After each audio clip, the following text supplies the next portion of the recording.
Doctor, how do I clean my vagina? The simple answer is you don't clean your vagina. Because the vagina is the carnal that goes all the way to your cervix. You don't want to wash that area. Why? Because that area is made up of acid.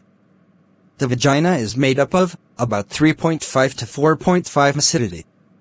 And soap is made up of about 9 to 10 base. And as you know, acid and base don't mix together. Anytime you use soap in your vagina, you are exposing your vagina to some reactions of acid and base, which can give rise to harmful bacterial and kill healthy bacterial. So on no occasion should you use soap in there. So, you advise, I don't use soap at all? Yes, don't use soap in your vagina, but you can use soap outside your vagina. That area that has hair, you can use soap around that area. Because wherever there is hair, there is sweat, and if there is sweat, there is odor. So to avoid odor, use mild soap. Not strong one. Just drop the soap on those areas with hairs, and clean it with your hands. Don't use towel.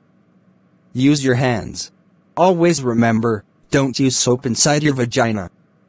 Only use soap on those area that has hair.